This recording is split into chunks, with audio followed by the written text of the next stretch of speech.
বলি শোন মা, এই জামাইকে বলে আমার খোকার একটা কাজ করিয়ে দে না রাজার কাছে। জামাইয়ের তো খুব হাত যশ। তোমার জামাইকে আমাদের মহারাজ খুব খুব ভালোবাসে, ওটা নিয়ে তুমি ভেবো না। হ্যাঁ, তা জামাই এখন কোথায়? হ্যাঁ, এ কোথায় এসে পড়লাম রে বাবা? এই ছোট মাছের দাম 3 মোহর।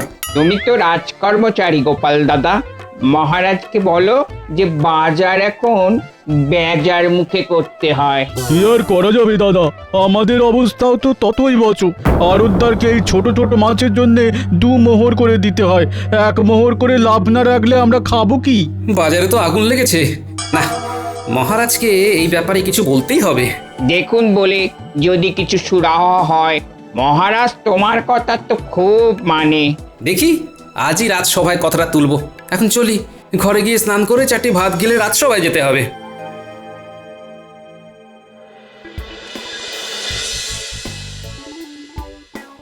একে মাসের শেষ, তারপরে আরো 2টো কদিন ধরে আমার ঘরে উড়ে এসে জুড়ে বসে আছে।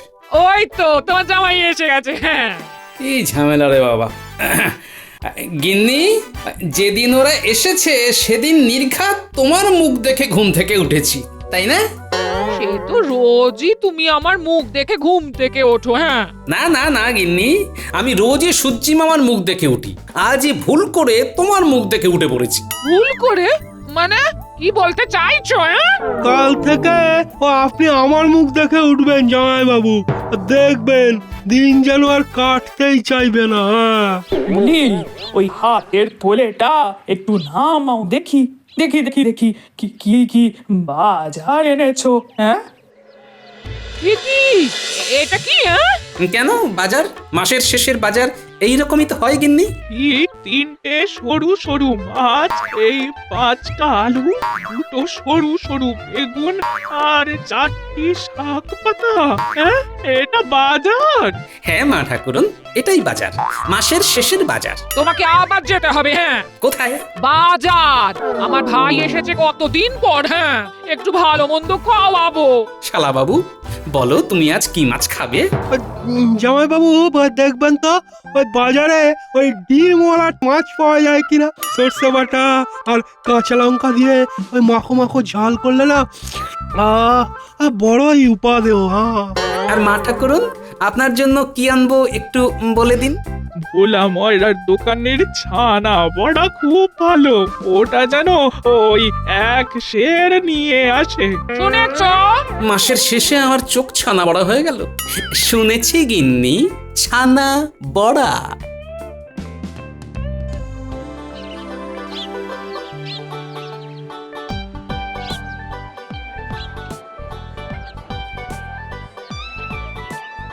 একই গোপাল দাদা, কিছু কি ভুলে গেছিলে? এই তো বাজার থেকে ঘরে গেলে। সে কি গোপাল, তুমি 2বার করে বাজার করছো, কি ব্যাপার? কি আর করব মন্ত্রী মশাই, কদিন ধরে আমার শালাবাবু আর শাশুড়ি ঠাকুরন এসে ঘর দখল করে বসে আছে, তাই ওনাদের আবদার মেটাতে আবার বাজার করতে আসতে হলো। তার মানে ঘরেতে অশান্তি শুরু হয়েছে। একটু খুঁচিয়ে দিয়ে দেখি। সত্যি কুটুম আসার আর সময় পায় না, মাসের শেষেই ওদের আসতে হয়। আমার কাছে কুমিরের কান্না কেটে লাভ নেই। আপনি ডালে ডালে চললে আমি পাতায় পাতায় চলি। আহা, শাশুড়ি ঠাকুরন আসবেন, তার আবার মাসের শেষ আর শুরু। না মানে মাসের শেষে তো হাত খালি।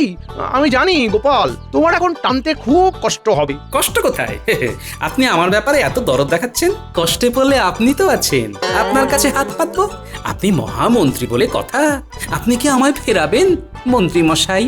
ও বাবা, খুব সেও না, বলে কিনা আমার কাছে হাত পাতবে। এক্ষুনি কিছু চেয়ে বসলেই বিপদ। চলি গো গোপাল, চলি। হ্যাঁ চলি। সাবধানে যাবেন মন্ত্রী মশাই, দেখবেন হুড়ুম দুরুম করে যেতে গিয়ে আবার পিছলে না পড়েন। কি হলো গোপাল দাদা, মন্ত্রী মশাই ওই রকম করে হঠাৎ ছুট লাগালেন কেন? কি করে বলি বলো তো, হয়তো সকালবেলার গুরুত্বপূর্ণ কাজটা হয়নি, হঠাৎ করে সেটা চাগার দিয়েছে।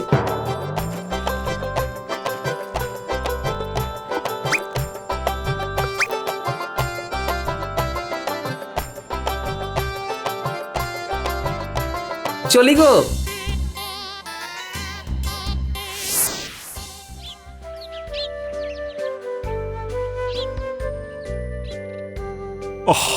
গোপালের আজ এত দেরি হচ্ছে কেন? এবার থেকে গোপালের দেরি হবে মহারাজ। কেন কেন কেন দেরি হবে কেন?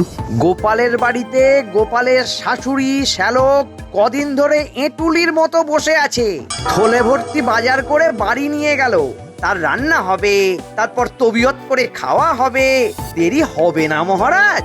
না না না না, এ আমি বরদাস্ত করব না। সবাইকে সময় মতো আসতে হবে। রাজসভার একটা নিয়ম কানুন আছে। বটেই তো। শোনো মন্ত্রী, গোপালের আজকের দিনের বেতন কাটা যাবে। এই তো মহারাজ একদম সঠিক পথে যাচ্ছেন। মহারাজ, আমি আমি খুব লজ্জিত। এত দেরি হয়ে যাবে আমি ভাবিনি মহারাজ। মহারাজ, আমি আমি একটা অনুরোধ করতে পারি? আরে দেরি করে এসেও মহারাজকে অনুরোধ করছো? তোমার সাহস তো বড় কম নয়। যতই অনুরোধ করো, মহারাজ তোমার আজকের বেতন কেটেছেন। ব্যাস, এটাই আমার অনুরোধ ছিল। এটাই আমার শাস্তি, দেরি করার শাস্তি।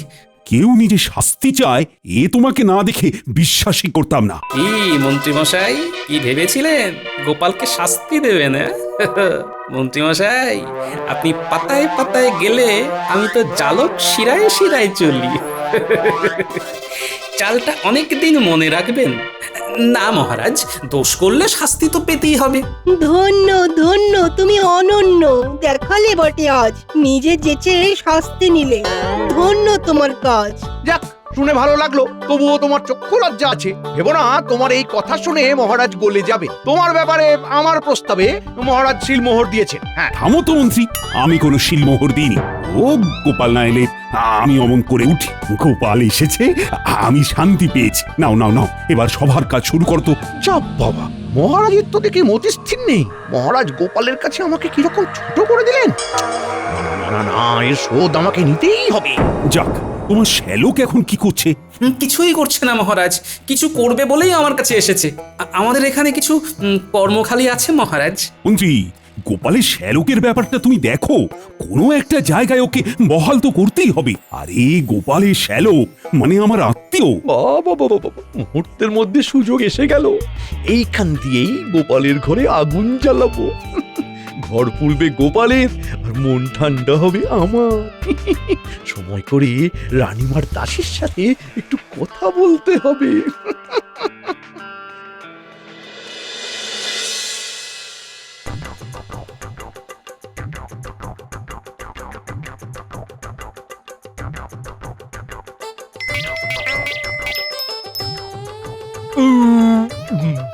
দিদি, মাছগুলো বেশ বড় ছিল। ভেতরে ডিম ভর্তি। আর তুই রেঁধেছিস খুব ভালো, সত্যি। তোর ভালো লেগেছে? তাহলেই হবে। হ্যাঁ, রাতে কি রাঁধছিস রে দিদি? রাতে তুই কি খেতে চাস বল? তোর জামাই বাবু এলে বাজারে পাঠাবো। হ্যাঁ, তাহলে কাজ কর, রাতে না ওই কচি পাঠার ওই পাতলা করে ঝোল কর, আর গরম ভাত। হ্যাঁ, একেবারে চরম লাগবে কিন্তু। হ্যাঁ, ঠিক আছে ঠিক আছে, তোর জামাই বাবু এলেই বাজারে পাঠাবো। হ্যাঁ, যাই একটু হেঁটে আসি। দিনের খাওয়াটা বেশ জব্বর হয়েছে, এবার রাতের খাওয়াটার জন্য পেটে জায়গা করতে হবে তো নাকি? হ্যাঁ, যাই হেঁটে আসি। ঠিক আছে, যা ঘুরে আয় ঘুরে আয় ঘুরে আয়। বলি, হ্যাঁ রে মা, এই জামাই মহারাজের সাথে কথা বলবে তো ওই ওই খোকার কাজের বিষয়টা নিয়ে? ও তুমি কিচ্ছু চিন্তা করো না, ও আজকেই বলবে। হ্যাঁ, জামাইয়ের সব ঠিক আছে, কিন্তু ওই বড় চ্যাটাং চ্যাটাং কথা আর আর খুব কিপটে। ঠিক আছে, আমি যখন এসে গেছি তখন আমার একা জামাইকে আমি ঠিক সোজা করব। হ্যাঁ,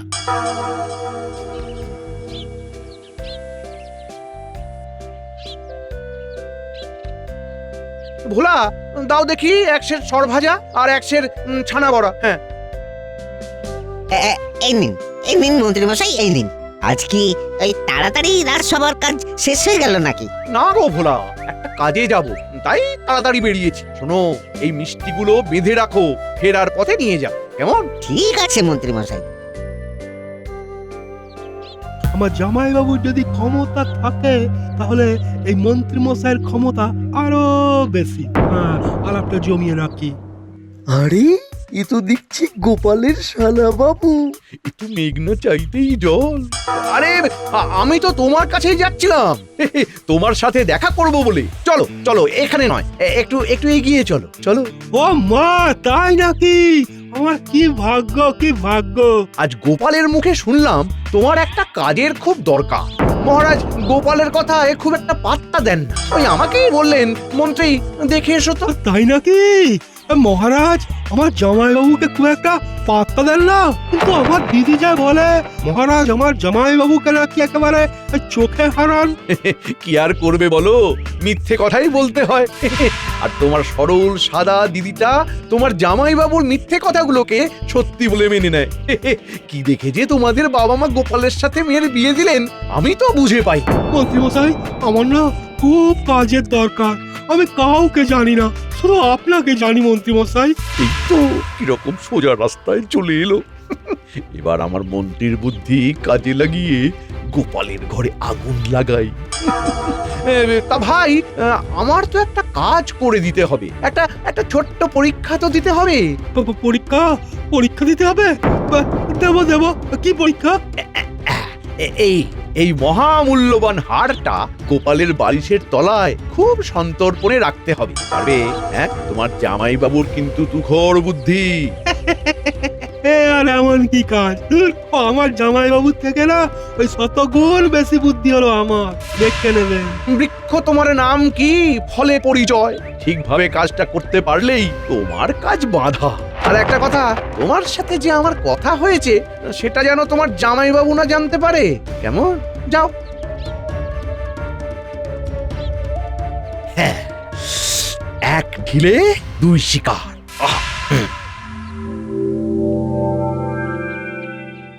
এই তো এখানেই রেখেছিলাম স্নানে যাওয়ার আগে। কোথায় গেল? কোথায় গেল? দাসী, দাসী! কি হয়েছে? কি হয়েছে রানীমা? কি কি হয়েছে? স্নানে যাওয়ার আগে আমি এখানে আমার চন্দ্রহারটা খুলে রেখে গিয়েছিলাম, এখন পাচ্ছি না। সে কি রানীমা? কোথায় গেল? আপনি ঠিক জানেন আপনি এইখানেই রেখেছিলেন। আমার যে কি হয়েছে, কোথায় কি রাখছি কিছুই মনে রাখতে পারছি না। আচ্ছা আচ্ছা দাসী, আমি কি পাগল হয়ে যাচ্ছি? কি কি হলো রানী? এত কান্নাকাটি করছো কেন?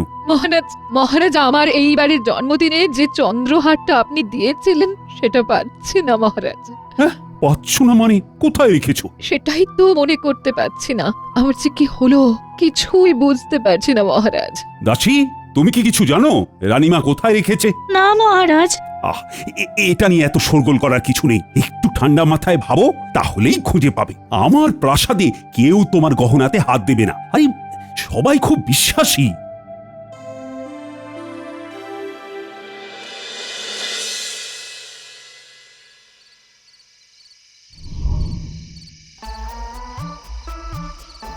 জামাইবাবু আজ খুব ভালো খেলাম, বুঝলেন?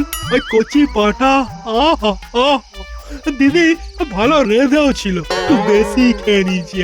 এই তো খাবার বয়স, এই বয়সে খাবে না তো কি বুড়ো বয়সে খাবে? তা যা বলেছেন জামাইবাবু। কাল কি আনবেন বাজার থেকে? এখনো কিছু ভাবিনি, কাল সকালে ভাববো। আমি এখন ঘুমোবো, তুমিও ঘুমিয়ে পড়ো শালা বাবু। কাল তোমাকে নিয়ে মহারাজের কাছে যেতে হবে তো। জামাইবাবু, আপনাকে না আর ওই মহারাজের কাছে আমাকে নিয়ে যেতে হবে না। সে কি শালা বাবু, তুমি তো আমাকে রাজসভায় কাজের কথা বলেছিলে। ওগেন্নি, শুনে যাও। হলো এখন এই রাতে আবার চেঁচামেচি কিসের? শুনে যাও, তোমার গুণধর ভাই কি বলছে। কি বলেছে? বলছে যে শালা বাবুর কাজের জন্য আর মহারাজকে বলতে হবে না। কি বলেছে বাছা? তোমাকে আর কিচ্ছু করতে হবে না, তুমি এই একদিনে অনেক করেছো। সে কি মা, তুমি এমন করে বলছো? আজ সকালে জামাই বাবা জীবন কত কিছু বলেছে, আর আমাদের জন্য কিছু করতে হবে না, ওকা নিজে নিজে কিছু একটা ঠিক জুটিয়ে নেবে। হ্যাঁ, তবে তাই হোক। চল চল মা, আমরা শুয়ে পড়ি। হ্যাঁ মা, তোমরা শুয়ে পড়ো, আমিও শুয়ে পড়ি। জামাইবাবু আপনিও শুয়ে পড়ুন। কোথায় শোবেন? আমার শোয়ার ভাবনা তোমায় করতে হবে না, তুমি ঘরে যাও। আরে আমি ঘরে গেলে হবে না, আমার অনেক কাজ। আপনি না ঘুমোলে আমি আমার হাতের কাজ সারতে পারবো না। দাঁড়ান আপনার বালিশটা নিয়ে আসি। আমি বালিশ নেব না, আমার হাত আমার মাথার নিচে থাকে। তবে তো মহা ফ্যাসাদে পড়লাম, বালিশ ছাড়া হাড়টা লুকাবো কোথায়? তুই রাত দুপুরে কি শুরু করলি বলতো? তোর জামাই বাবু মাথায় বালিশ দেয় না, ঘাড়ে খুব ব্যথা, তাই রাজবৈদ্য বালিশ ছাড়া শুতে বলেছে। হ্যাঁ, কি ঝামেলায় পড়লাম, বালিশ ছাড়া শুলে কি করে হবে? কিসের ঝামেলায় পড়লি তুই খোকা? না ওই বালিশে আটকাচ্ছে আর কি। ওই জামাই বাবুকে খালি মাথায় ঘুমোতে দেখতে খুব কষ্ট হচ্ছে। আমি একটা বালিশ এনে রাখি, যদি জামাই বাবু পরে বালিশটা ব্যবহার করে। শালাবাবু বালিশের মধ্যে কিছু একটা গোলমাল করতে চায়। ঠিক আছে, দেখি বালিশের মধ্যে দিয়ে আমরা নতুন কি পেতে পারি। ঠিক আছে শালাবাবু, তুমি বালিশ নিয়ে এসে রেখে দাও, আমি ঘুমোচ্ছি, কেমন? ঠিক আছে ঠিক আছে, আপনি আমাকে বাঁচালেন জামাই বাবু। আপনি ঘুমিয়ে পড়ুন, ঘুমিয়ে পড়ুন, আমি আপনার জন্য বালিশটা নিয়ে আসছি। চলো চলো মা, চলো, চল চল চল দিদি চল। অবোধ শিশু এই বুদ্ধি নিয়ে রাজসভার কাজ করবে। হ্যাঁ মহারাজ, আমি খুব বাঁচা বেঁচে গেছি। আহ আহ কাল গোপাল চোর অপবাদে ধরা পড়বে। গোপালের সম্মান যাবে, আর গোপালের শালা তার নিজের জামাই বাবুকে ফাঁসিয়ে মুখ লোকাতে নিজের গ্রামে। এই হলো মন্ত্রীর বুদ্ধি, ইয়ে মানে কুটবুদ্ধি।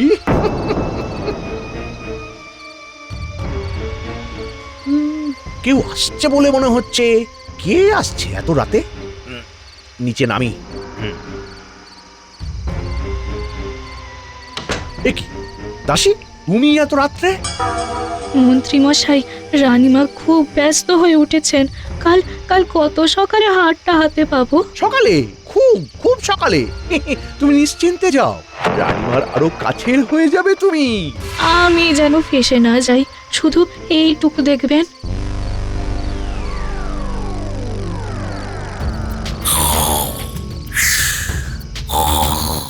বাবা, জামাই বাবু আমার একেবারে ঘুমিয়ে কাঁদা। আমার কাজ শেষ, মন্ত্রী মশাই খুব খুশি হবেন। আচ্ছা আচ্ছা লোক আমার বুদ্ধির কাছে হেরে যায়, আর শালাবাবু এসেছে আমাকে বুদ্ধিতে হারাতে। দেখি তো বালিশে কি আছে। কি যেন একটা ঠেকলো। আরে এ তো সোনার হার, রানীমার গলায় এটা দেখেছি। বুঝলাম মন্ত্রী এই আকারটাকে দিয়ে আমাকে ফাঁসাতে চাইছে। যত দিন যাচ্ছে মন্ত্রীমশাই কেমন শিশু হয়ে যাচ্ছে। কি আর করা যাবে, চলো গোপাল রাজপ্রাসাদে, একটা ফয়সালা তো করতেই হবে।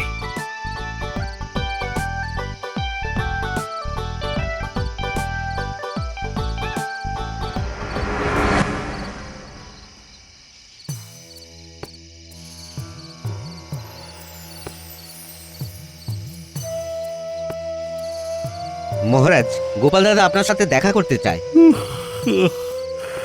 এত রাতে গোপাল? আমার মন বলছে গোপাল আমার গলার হার খুঁজে পেয়েছে। প্রহরী, গোপালকে ডাকো।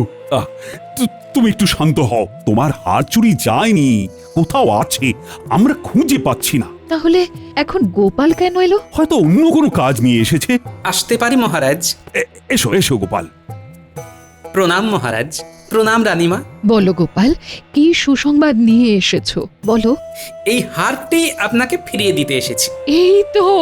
এই তো সেই হার। তুমি কোথায় পেলে গোপাল? সবটা কাল ভোরে জানতে পারবেন রানীমা। এখন আপাতত এইটুকু জানুন, কোনোভাবে এই হার আমার শালাবাবুর কাছে এসেছিল, এবং অবশ্যই আমাকে ফাঁসানোর জন্য।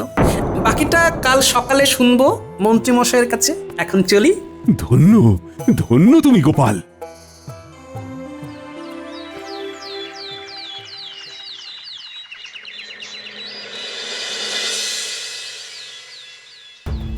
এবার তুমি বলো তো, কি থেকে কি হলো সবটা?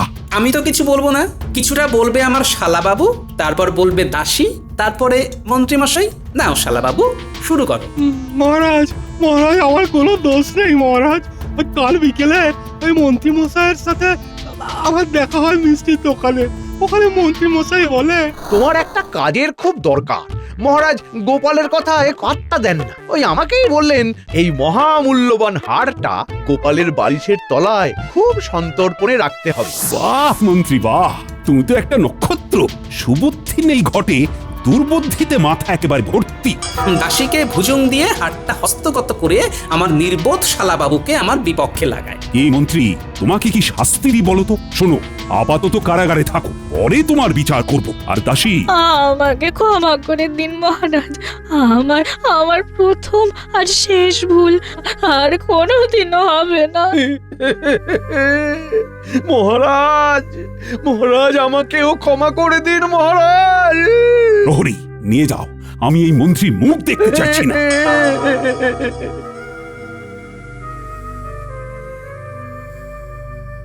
দাসী, তুমি আমার কাছে এসো, আর কোনোদিন এই রকম কাজ করো না, কোনোদিন না। কথা দিলাম রানীমা। গোপাল, তোমার কোনো চাইবার নেই? আছে মহারাজ, শালাবাবুর একটা কাজ। ঠিক আছে, ওকে তোমার সাগরিদ করে নাও। বুদ্ধি বিকশিত হোক, মাসিক 100 মোহর বেতন পাবে। ধন্য মহারাজ।